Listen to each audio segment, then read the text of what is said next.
genera un problema mayor. ¿Y de qué vamos a hablar hoy? Vamos a hablar un poco de cuál es la situación hoy de los alquileres de la vivienda y del valor de las propiedades. Si estás por comprar, por vender, quédate porque en instantes vamos a tener una palabra autorizada que nos va a hablar de este tema. Y ahora sí, palabra autorizada.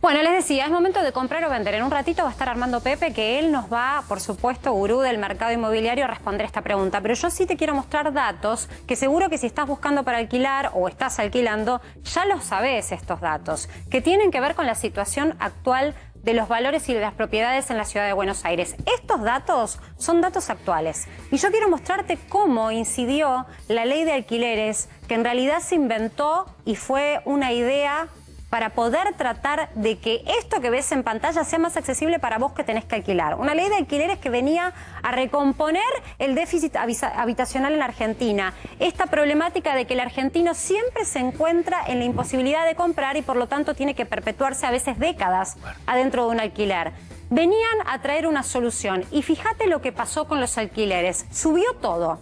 Desde que entró en vigencia esta ley, subieron los valores de los monoambientes que hoy en la ciudad de Buenos Aires no se consiguen en un promedio por menos de 20.000 pesos por mes. Y estamos hablando, hay distintos barrios de las ciudades. Son promedios, por supuesto que hay más caros. Si vas al corredor norte, estos valores saben a poco, pero por lo pronto son valores de referencia, promedios del mercado. 2 ambientes los tenés entre 25.000 y 30.000 pesos. Y un 3 ambientes, que es la clásica necesidad de superficie de una familia tipo, hoy está en un promedio de 55.000 pesos. Y no nos olvidemos que el promedio de salario, el salario mínimo vital y móvil, no llega a los 22.000 pesos en Argentina, con lo cual fíjate la desmesura de lo que te estoy mostrando en pantalla, lo que cuesta alquilar en relación al bolsillo promedio de los argentinos. Esto es cada vez más impagable. Te doy vuelta a la página porque te quiero mostrar más números. Te decía, hicieron una ley que venía a ayudarnos a aquellos que alquilamos. Hicieron una ley que venía a reparar el déficit habitacional. No podés comprar, no podés acceder a un crédito, yo te voy a ayudar a que puedas alquilar. Pues hicieron todo lo contrario. Fíjate lo que sucedió. El año pasado subieron los alquileres en promedio un 62%. ¿Estás viendo ese número? Decime qué paritaria llegó a ese nivel. Ninguna. Ni siquiera el índice de inflación. Esto está por encima del índice de inflación. Esta es la inflación inmobiliaria. Pero la inflación no del valor de la propiedad, la inflación del valor de los alquileres. En el primer trimestre del año ya subieron un 12%. Trimestre que, insisto, en un trimestre en donde prácticamente no hay cerrada paritaria alguna. Entonces uno se pregunta, ¿quién gana con todo esto? Yo quiero decirte que si sos un inquilino, no te creas que el propietario del inmueble está ganando demasiado. Él tampoco gana. Y esto se vio plasmado en otra problemática que vamos a hablar ahora, que como es tan exhaustiva, tantas condiciones tiene esta ley de alquiler, propició que muchos que tenían una propiedad decidieran, no, yo no me meto en un alquiler a 3 años, no, yo no quiero saber nada, con no poder actualizar los precios como me da la sensación que tengo que hacerlo. Mejor retiro esa propiedad del alquiler y la pongo a la venta y espero, total apuro no tengo. Muchos están en esa situación, por eso es que muchos dijeron, chau alquiler, vamos a poner esas propiedades a la venta y se generó otra situación. Hoy mirás y hay un boom de clasificados, un boom de propiedades que están en venta. Ahora, ¿eso sirve si vos querés hacer valer tu propiedad y la querés vender? Yo me salgo del lugar de inquilina, ahora me pongo en el lugar de propietario. Si vos vas a vender y querés pelear por el precio de tu propiedad, ¿te sirve que haya tantas en una misma cuadra que se estén vendiendo? Bueno, vamos a hablar un poco de este tema porque acá lo que importa también es ver todas las posiciones. Las inmobiliarias están siempre mediando entre propietarios, inquilinos y, por supuesto, entre las dos partes que también quieren comprar y vender. Armando Pepe, querido, ¿cómo estás? Muy bien. Un gusto, ¿Todo bien? Un gusto estar con vos. Bueno, sos presidente de la Cámara. No, del colegio de corredores inmobiliarios de la Nunca me ciudad de acuerdo tu Buenos Aires. cargo, pero os conocemos hace tantos años. Es un referente del sector, ustedes saben que... Presidente del colegio. Presidente del colegio. Quiero agregar algunas cosas a lo que dijiste vos en el... Vos estuviste muy metido cuando fue todo el análisis de la ley de alquileres. No. La ley de alquileres en el 2021 la llevó adelante el diputado Lipovetsky. junto con un líder o autodenominado líder de los inquilinos, sin consultar a ninguna de las entidades inmobiliarias. Jamás tuvimos reuniones previas en el gobierno anterior con Lipovetsky, es cierto, estuvimos en la Comisión de Legislación. Pero yo me acuerdo Central. que los habían llamado, ustedes incluso estuvieron con mucha voluntad, se reunieron con el gobierno de la Ciudad de Buenos Aires, los escucharon. ¿Y qué pasó cuando después se escribió esta ley? La llevaron adelante, la sacaron, la votaron por unanimidad y desde entrada, el primer día, yo dije en todos los medios, por primera vez tenemos una ley totalmente equitativa, porque perjudica a todos, al propietario, al constructor, al desarrollador, al inquilino, al corredor inmobiliario, absolutamente a todos. Algunos me preguntan por qué perjudica a los desarrolladores, porque lo que se construyó en la Ciudad de Buenos Aires en los últimos 5 o 6 años, en el 90% fueron departamentos de 1, 2 y 3 ambientes que compraban gente para después alquilarlo. No potentados que compraban de a 50 departamentos, sino empleados que juntaron unos ahorritos en dólares, compraban un departamentito, lo alquilaban, era un complemento de su sueldo, o jubilados que compraron un departamento, era un complemento de su sueldo. Por eso vos bien decías que esta ley no favorece a los inquilinos y tampoco a los propietarios. ¿A qué se debió la suba del 62% del año pasado? Y del 12% este año. Y del 12% están caminando a la par de la inflación, pero no del sueldo. No, para nada. El tema fue así, los contratos de locación en el país se hacían por años, por 2 años de duración, y se ajustaban los alquileres cada 6 meses. Esta ley dice que los contratos tienen que ser por 3 años y se ajusta una sola vez por año por un índice que va a publicar Banco Central, que vos sabés muy bien que no es la función, para eso está el INDEC, pero lo va a publicar el Central, a lo mejor para poder manejarlo a discreción ese índice. Entonces los propietarios dicen, yo hago un salto al vacío y los inquilinos también. Están indignados los inquilinos con esta ley, porque firman un contrato de locación hoy por 3 años y el inquilino sabe cuánto va a pagar y el propietario cuánto va a cobrar, pero no saben qué pasa segundo y tercer año, porque están supeditados a ese índice que no sabemos cuánto va a dar, ¿no? ¿Sabes qué, Armando? Yo lo primero que pienso cuando pienso en esta ley, digo, 3 años en Argentina. Es un mundo. Y es más, si lo firmás ahora te agarra incluso en un año electoral y te puede agarrar en un cambio de gestión presidencial, con lo que ya sabemos que son después los sobresaltos inflacionarios, si sube el dólar. Fue un error garrafal, sin dudas, el plazo. Ahora bien, si vos tuvieses que ponerte en el lugar de el consejero, bueno, hace muchos años te dedicas a esto, de una persona que hoy tiene esa propiedad y que dice, yo no me quiero meter en esto, tampoco quiero hacer nada ilegal, pero no la quiero alquilar, la pongo a la venta la propiedad. Sí. ¿Vos considerás que es un buen momento para vender? Siempre es un buen momento para vender y para comprar, pues nosotros vivimos de eso. Pero hoy realmente la venta está muy pesada, muy complicada. El inventario o el stock de propiedades que hay en venta en la Ciudad de Buenos Aires hoy está en 155.000 propiedades en oferta. 155.000 propiedades. ¿Eso en dónde? Eso en la Ciudad de Buenos Aires. Eso es solo Ciudad de Buenos Aires. Si lo proyectás país puede ser muchísimo. También es pero la en misma Ciudad de Buenos Aires eso, pero en octubre del año pasado había 70.000. Entonces eso te muestra la cantidad de propiedades que se volcaron al mercado locativo. Pero otro dato más trágico, se hacen 1.500 escrituras por mes.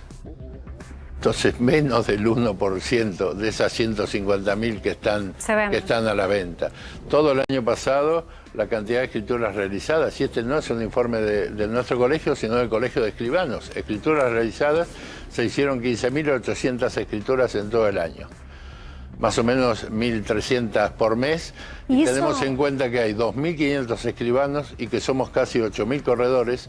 Hay corredores que no han hecho una venta en todo el año y escribanos que no han hecho una escritura en todo el año. Pero además que me imagino que toda esta situación propició aún más la informalidad. Uno escuchaba en el verano contratos que se hacían en dólares y que se hacían por plazos de 1 año y medio. Y todo eso es informal porque la ley justamente rige, hay un registro en donde hay que colocar una propiedad que está siendo explotada para el alquiler y que aún así no se cumple. Volvemos un poco a lo que es el que tiene hoy una propiedad en alquiler. Sí. Para el propietario, porque el inquilino se enoja mucho a veces con el propietario. Para el propietario, ¿qué ganancia reporta hoy en promedio de alquiler? Hoy no hay ganancia, hoy es cero la renta porque es el 1,45 anual después de impuestos, 1,45 anual, cuando históricamente la renta en el país era el 11% anual, Hoy es el 1,45 anual, la renta más baja de la historia, más baja de la historia. ¿Eso contemplado el pago que significa ahora impositivo por el nuevo registro? Sí, sí, por supuesto, todo eso. 1,45. Prácticamente no existe la renta de Argentina, ya sean viviendas, locales, industria. Vemos miles de locales vacíos en toda la ciudad. Una de las cosas que está proponiendo nuestro colegio al gobierno de la ciudad para tratar de poner en movimiento la ciudad es que todos los locales que estén vacíos en la ciudad, en el momento que se alquilen, los locales se alquilan por 3 años, siempre fue así, en el momento que se alquilen estén exceptuados por 3 años de pagar ingresos brutos y ABL. Hemos presentado ese proyecto a través del Consejo de Planeamiento Estratégico de la ciudad, a ver si de una forma u otra logramos modificar en algo lo que está ocurriendo con la actividad comercial en el país y en la ciudad. Y otra de las cosas, Marcelo, que estamos impulsando es la reconversión del microcentro de la ciudad. Hoy vos das una vuelta por el microcentro en auto a las 7 de la tarde y es fantasma. Porque a cualquier hora, Armando, sí, no hay nadie. Es más, yo no sé de qué viven hoy los garajes o establecimientos que están empezados ahí porque realmente no hay circulación. Hoy, esta semana, estuvimos recorriendo la calle Corrientes, había una mesa en una pizzería que estaba ocupado, no hay gente. No, nada. Entonces, en México se hizo una reconversión en el downtown. Los edificios, los grandes edificios de oficina, rápidamente los reconvirtieron que puedan ser hostel, que puedan ser residencia universitaria, que puedan ser vivienda o que sigan siendo oficina. En eso estamos trabajando con la oficina de reglamento de la ciudad, de código de planeamiento, trabajando en eso, a ver qué reconversión podemos lograr en el centro de la ciudad. Armando, te invito a que te quedes, porque ya que me dijiste México, vamos a ver cómo es en el mundo. Yo siempre me pregunto, ¿estas problemáticas son 100% argentos? O sea, ¿es la argentinidad el palo o también se da en otros países? Y cuando uno busca ejemplos, generalmente trata de inspirarse en aquellas economías que han solucionado en gran parte el déficit habitacional. Estamos ahora con Laura Grassi, que está en Italia. Laura. Buonasera Marcela, a vos y a todo el equipo. ¿Cómo estás, Laura? ¿Nos contás un poco cómo es la situación allá en Italia? La gente busca alquilar, la gente es propietaria, ¿cómo son allá? Mira, la realidad es que acá en Italia decimos un poco el símbolo de la casa, ¿viste? Nuestros padres crecieron con mucho sacrificio y trabajaron siempre para dejar una casa a los hijos. Eso decimos que como crecimos nosotros, la clásica familia italiana que dice tenemos que trabajar porque el mattone, o sea el ladrillo, representa un poco una forma de solidaridad en una familia. Entonces decimos que la conveniencia en Italia respecto a un alquiler, Marcela, en el hecho que nosotros podemos pedir un préstamo, decimos un crédito hipotecario, y eso nos permitiría por poca diferencia poder comprar una casa después de ese año y no alquilarla y perder plata. O sea, Laura, allá la gente apunta, por supuesto, a sacar un crédito, no alquilar. Algo que acá también en algún momento pasó, pero la problemática que tenemos en Argentina es que nadie accede hoy a un crédito hipotecario, son muy pocos los bancos que mantienen líneas y lo que te prestan no te alcanza para comprar. Tenés que tener un colchón de ahorro muy importante. ¿En Italia es así o es más accesible el crédito hipotecario? Respecto a la Argentina es más accesible. Te cuento que el crédito hipotecario en Italia puede llegar hasta un 80% del valor de la casa.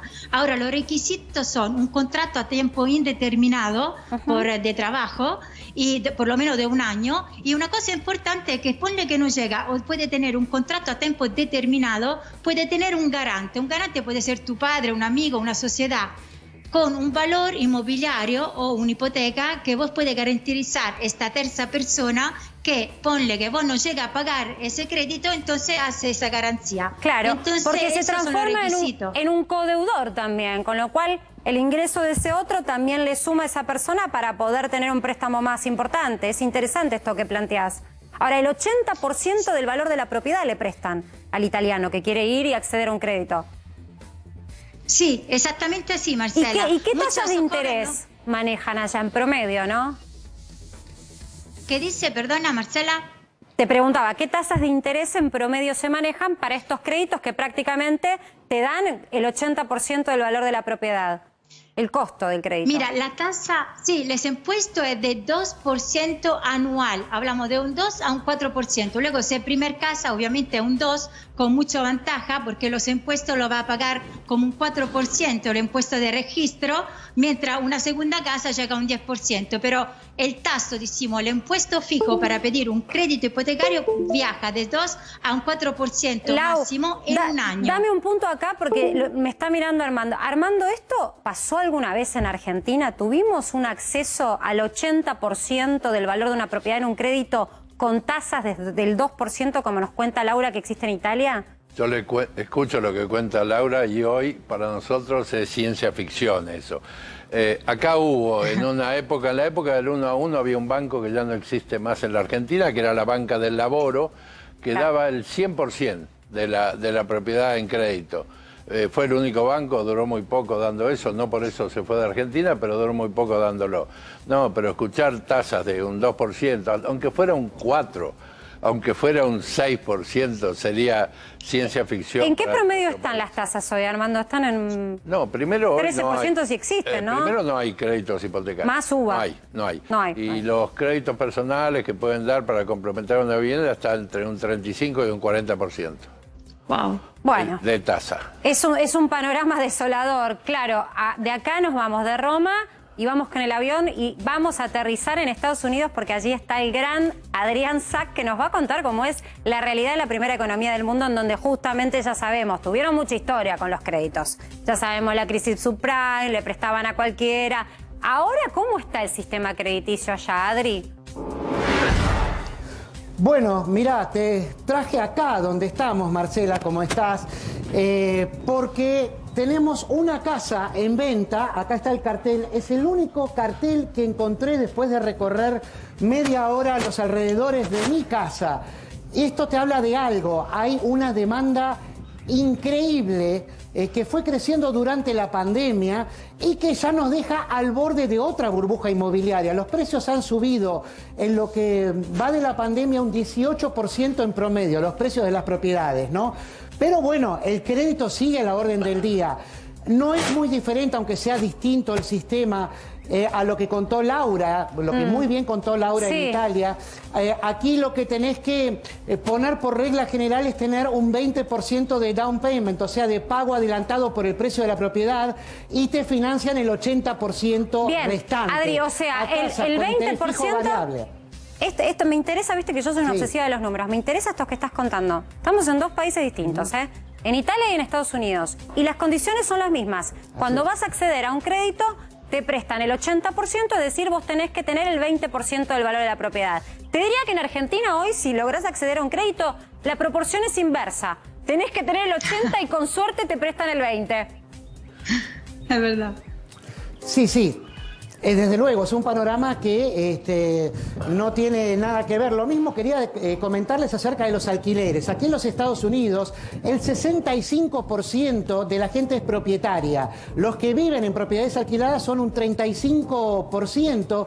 Y para poder acceder al alquiler no hace falta ni tener una propiedad en garantía, ni depositar 6 meses por anticipado, ni ningún otro tipo de garantía que no sea la que te da la información que obtienen a partir de tu número de seguro social, que es un número que te dan ni bien sos residente legal. Claro. O sea, ellos lo que quieren es que no tengas récord delictivo antes, ¿no? Eso es importantísimo. Eso por el lado del alquiler. Si querés que el promedio de los alquileres en todo Estados Unidos es muy vaga esta estadística e injusta, porque agrupa muchos estados que tienen realidades distintas, pero te digo, es de $784 por mes, ¿no? Calculemos para una propiedad de unos $200.000 más o menos, ese sería el promedio. Pero para el crédito esto es importantísimo. Para lo que es, Adri, me interesa pensarlo desde este lugar, ¿no? ¿Qué porcentaje ocupa del salario de la persona que alquila en Estados Unidos el gasto en alquiler? Bueno, es una muy buena pregunta porque justamente los asesores financieros, que acá están para la gente común de a pie, no solo para las empresas, ¿no? Hay gente que contrata asesores para ver qué hacen con sus finanzas familiares. Te dicen, nunca gastes más de un 30% de tu sueldo en alquiler. No tiene que ocuparte más del 30% de tu ganancia mensual. Si no, te conviene más una hipoteca, que no está muy lejos. Porque así como te dije que un alquiler está en $784 al mes, una hipoteca está en torno a los 1.000. Para una casa, insistimos, de $200.000. Esta que tengo atrás debe estar arriba del millón, ¿no? Pero igualmente, te digo, acá $1 millón Linda es casa, una Adri. cosa bastante ¿Esa es común tuya, igual, ¿no? Adri? No, esta no es mía. ¿Esa la hiciste honestamente? Está cerca del colegio de mis chicos. Sí, no, esto es absolutamente honesto. Te hago un Estoy punto. en un barriecito. Me encantan dónde Dale. estás. Contanos dónde estás, porque veo acá, la verdad que ver un tan lindo te muestro, clima. mirá, más fácil. Mostrame un poco. Más fácil, mira, esto es una rotonda, se llama Garden Hills. Es un barrio que está cerca de una zona de colegios. Y ahora te muestro más la casa, a ver si me deja esto. Ahí te digo, ¿ves? Esta es la casita que está acá nomás. Después estaba mirando otra que hasta la semana pasada tenía cartel de venta. Sí, es una casita. Acá es una casita. Si querés un día vamos y te muestro las mansiones. Acá es una Pero casa bueno, de un barrio cerrado, de una buena predisposición, ¿no? Mira, ¿sabés qué está Armando? Pepe me está escuchando. Y me está mirando y me está haciendo señal. Armando, ¿qué? Lo que está diciendo Adrián. Sí, ¿para qué voy a mostrarte otra? Vos mientras mostrás, Adri, Armando nos va a hacer un comentario de lo que estás diciendo. Él está hablando de valores de casas. Sí. Yo quiero saber qué pasó con los valores de los departamentos en Estados Unidos, porque acá, en Argentina, toda la periferia, digamos, el Gran Buenos Aires, zona sur, este o norte, en los barrios privados, las propiedades desde septiembre del año pasado para acá aumentaron casi un 25% Claro. por la gente querer salir del departamento e ir a vivir al aire libre, digamos, y teniendo otro y otro ante estilo la de vida. situación de una nueva restricción en donde muchos tienen chicos y dicen, Exacto. bueno, los voy a tener todo el día adentro, busco por lo pronto una casa con un pequeño jardín. Sí, sí. ¿Cuánto dijiste más o menos que aumentaron en promedio las casas? En promedio un 25% de septiembre del año pasado a fin de febrero de este año. Una locura. Por la gran Adri, demanda, lo mismo que había una Claro. demanda brutal en los barrios privados de terrenos. Los terrenos, como dicen colegas que se ocupan de eso, se vendía como pan caliente. No sé Por si eso, estás escuchando, Adrián, Adri. mi pregunta era, ¿qué pasó Sí, con los escucho valores de los departamentos? ¿Bajaron? Bueno, acá en los Estados Unidos los valores de los departamentos se mantuvieron relativamente estables, están afuera de este nuevo fenómeno casi pre-burbuja, como le llaman acá. ¿Por qué? Porque hay un fenómeno muy marcado aquí en los Estados Unidos, y es que la gente cada vez más está viviendo en los suburbios. Ahora, por ejemplo, estoy en la ciudad, estoy en un barrio dentro de la ciudad, pero en los suburbios viven 155 millones de estadounidenses, sobre 350 millones. Este fenómeno fue creciendo en los últimos 10 años. Los suburbios es, por ejemplo, no sé, como en Los Simpsons, si tienen ustedes alguna idea. Es una casita donde puedas jugar tranquilamente, donde conoces a tus vecinos. Ese tipo de vida fue creciendo. Y atención con un nuevo fenómeno inmobiliario, y es que los millennials están empezando a tener acceso al mercado crediticio. Y sobre todo, ahora en la pandemia, fueron la principal fuerza de compra de nuevas casas, porque acá con 2 años de historia crediticia, que es lo que más importa, y esto es diferente a Italia también, a Italia y España, si me está escuchando Laura. Sí, Laura En te está Italia y escuchando. España tenemos una cultura que heredamos, que me disculpe Laura, para mí es una cultura maldita, que es la del puesto fijo, el puesto fijo, que hace que es un sueldo o nada. Vos pasás a ser una persona si tenés sueldo. En Argentina es así, yo lo he sufrido mucho personalmente. En España e Italia, en los países del sur de Europa, es bastante así en muchos casos también, aunque no exactamente. Acá lo que importa es tu historia crediticia, o sea, si te endeudaste, si dejaste de a pie a alguien, si hiciste delitos, fraudes.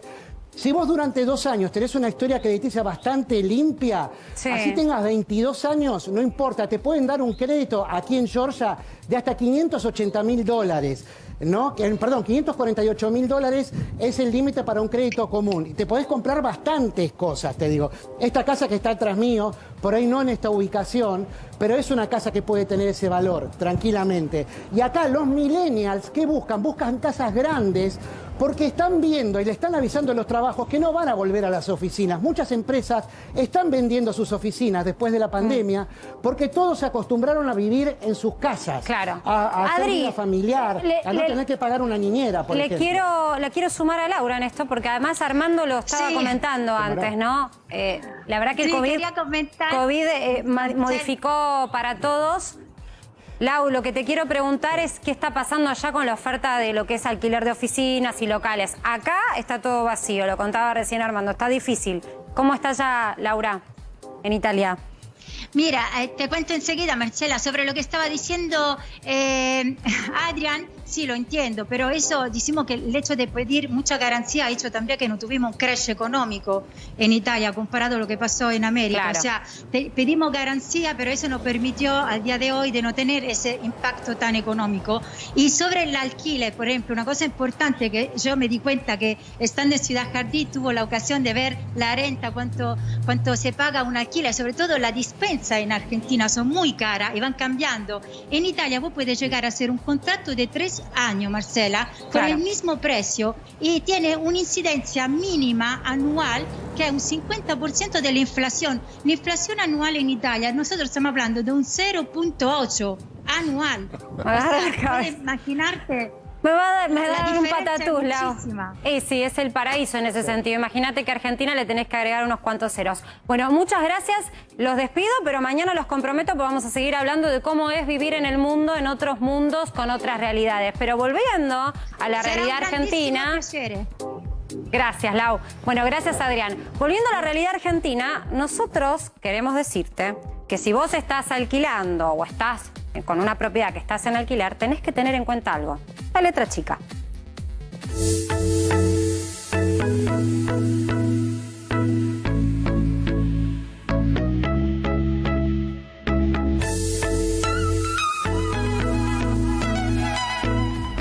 Marian, qué dolor de cabeza esta ley que en definitiva vino a cambiar el esquema de lo que conocíamos como alquileres. Y digo porque en definitiva también a los inquilinos, que deberían ser la parte protegida por esta ley, les generó no solo un aumento de la exigencia económica porque subieron todos los alquileres, sino además una situación incómoda, que es el registro de alquiler, y si el propietario no registra, ¿qué hace el inquilino? Bueno, charlemos un poco de esto, ¿no? Este dilema que generaron los nuevos contratos. Bueno, vos tenés que registrar el contrato de locación en el RELI contribuyente, que es una ventana que tenés en la página de AFIP. El tema acá es que la buena noticia para aquellos que no lo registraron es que se ha prorrogado hasta el 31 de mayo, era hasta el 15 de abril en principio. Sí, quiero contarles que le preguntamos a la AFIP y no nos responde cómo viene ese registro. Así que seguro que no viene bien, porque si no nos hubieran contado. Hice el mismo ejercicio. Cuando no dicen nada es porque no viene bien la iniciativa. Yo pero bueno, hablé no con la importa. gente de prensa. Queríamos saber cómo venía justamente. No quisieron dar el número. No. Desde los contratos, del 1 de julio del 2020 al 15 de mayo, se pueden registrar hasta el 31 de mayo. Bien. Cuando vos suscribís un contrato de locación, ¿no? Vos sos el locador, viene el locatario, que es el inquilino, tenés 15 días para registrarlo en este lugar. Sí. ¿Qué se registra? Departamentos, casas, cocheras, alquileres temporarios. Eso ¿sí? es importante también, los temporarios. Bueno, atención con esto, porque en algún momento fue como la salida para los contratos largos. Si vos no estabas de acuerdo con ese capítulo de la ley de tener tu 3 casa años. alquilada 3 años, podías establecer un alquiler temporario y de esa manera había allí una trampita. Claro, lo que pasa es que insistimos en esto. Registrar esa propiedad, cual fuera, la que te está mencionando Mariano, todas estas, en este registro, es decirle a la AFIP, señora AFIP, yo tengo esta propiedad y tengo un usufructo, con lo cual hay otros impuestos que después devienen. No es algo, lamentablemente, de un registro en sí informativo. El gran problema que tienen es que después el peso impositivo de esa persona, que como decía Armando, por ahí con un fideicomiso, con un préstamo, compró para tener una renta un monoambiente, lo alquilaba y ahora le sacan un porcentaje impositivamente porque se presume como una ganancia. No, pero además, Marcela, tenés que contratar un contador. Tenés que inscribirte como monotributista, porque cuando vos registrás un contrato, tenés que poner el número de factura, el monto que le cobrás, qué días te paga, el día que va a caducar el contrato.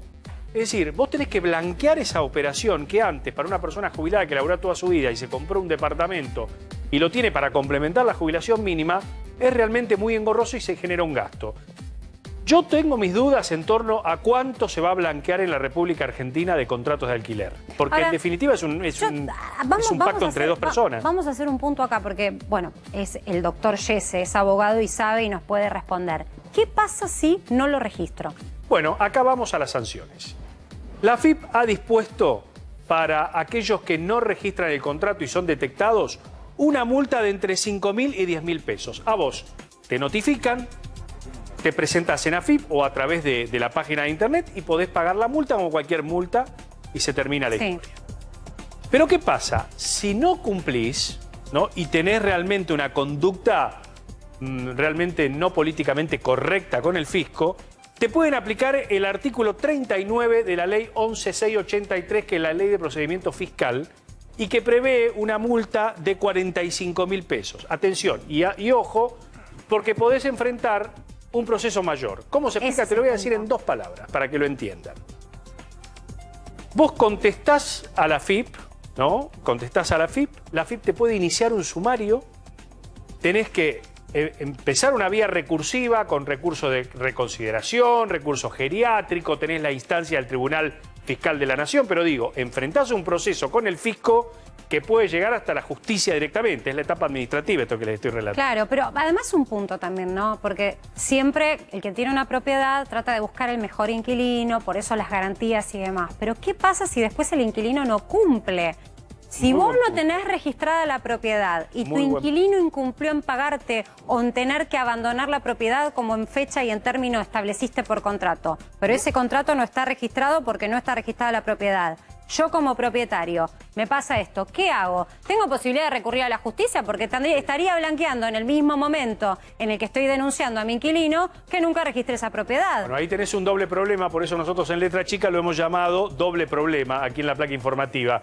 Y es el siguiente, que el juez que tome, ¿no?, tu demanda por usurpación va a decir, a ver, ¿está registrado? Hasta que no lo registre, no puedo seguir. Y ahí la AFIP va a detectar que no lo registraste, que sos incumplidor, que cometiste una infracción tributaria, tenés que pagar la multa y encima puede detectar que no pagaste bienes personales. Y puede ir para atrás. Para eso sí puede ir para atrás, ¿no? Puede ir para atrás con bienes personales, así que contando cuidado. para atrás los periodos que te saltaste esa declaración y pagando con multas, obviamente por ese Cuidado periodo. Porque mucha gente tiene 1 o 2 departamentos y no paga bienes personales, ¿no? Que es el impuesto a la riqueza, o porque a lo mejor piensa que no superaba el mínimo no imponible. Doble problema entonces para aquella persona que no registra un contrato de alquiler. La usurpación y la multa de AFIP. Déjame redondear con esto, Marce. Dale. Me parece que deberían haber hecho una diferencia entre aquella persona que tiene un departamento para alquilar, una cochera para alquilar, un local para alquilar, persona, asociación indivisa, lo que fuere, que aquel que tiene 2 o 3. Porque me parece que es un grado de intervención muy grande en un rebusque, si se quiere, vamos a llamarlo rebusque. Pero además, Mariano, me voy ahora a hablar con Armando porque, digamos, los consultaron poco y son las personas que están justamente todo el tiempo mediando entre ambas posiciones. La realidad es que... Pero el tema fundamental, lo que decía antes Adrián de Estados Unidos, ¿por qué en Estados Unidos no se piden tanto garante, tanta cosa para alquilar? Claro. Porque existe el desalojo. Un inquilino que no paga, un mes sin pagar, viene el sheriff y lo saca de la oreja de la casa. Acá no tenemos una ley de desalojo expresa, aunque existió el proyecto, se presentó en diputados, no, en su momento Lipovetsky lo cajoneó y no le dio para adelante, porque si tuviéramos una ley de desalojo, los propietarios ni garantía pedirían. Claro. Porque saben que si el inquilino no pagan, lo desalojan. Es así, Armando. La realidad es que el respeto institucional en Argentina a veces... en muchos sectores y en muchos aspectos Marcela, falla, ¿no? Pero también porque falla el Estado en el lugar en el que tiene que compensar estas deficiencias. Falta de previsibilidad. Totalmente. ¿Cuántos contratos hay inscritos? Ayer dijo el ministro Ferraresi que hay 14.800 contratos inscritos. Nada. Muy, muy poco. Eso lo dice todo. Muchas gracias, Armando, por estas reflexiones y por un repaso de lo que está pasando hoy con tu situación de vivienda. Pero ya volvemos para tener más de Primera Tarde.